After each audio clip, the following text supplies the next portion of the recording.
লোকে আমায় ভালোই বলে, দিব্যি চলনসই। দোষের মধ্যে একটু নাকি মিথ্যে কথা কই। ঘাটশিলাতে যাবার পথে ট্রেন ছুটেছে যখন, মায়ের কাছে বাবার কাছে করছি বকম বকম। হঠাৎ দেখি মাঠের মধ্যে চলন্ত সব গাছে এক এক রকম ভঙ্গি ফোটে, এক এক রকম নাচে। ওমা, দেখো নৃত্যনাট্য! যেই বলেছি আমি, মা বকে দেয়, বড্ড তোমার বেড়েছে ফাজলামি। চিড়িয়াখানার নাম জানো তো? আমার সেজো মেশো আদর করে দেখিয়েছিলেন পশুরাজের কেশো।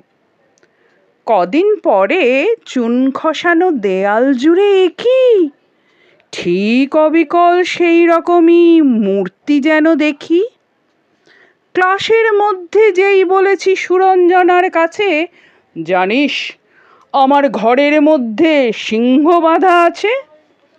শুনতে পেয়ে দিদিমণি অমনি বলেন, শোনো, এসব কথা আবার যেন না শুনি কক্ষনো। বলি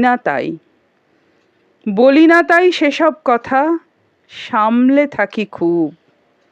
কিন্তু সেদিন হয়েছে কি এমনই ব্যাকুব, আকাশ পারে আবারও চোখ গিয়েছে আটকে। শরৎ মেঘে দেখতে পেলাম রবীন্দ্রনাথকে।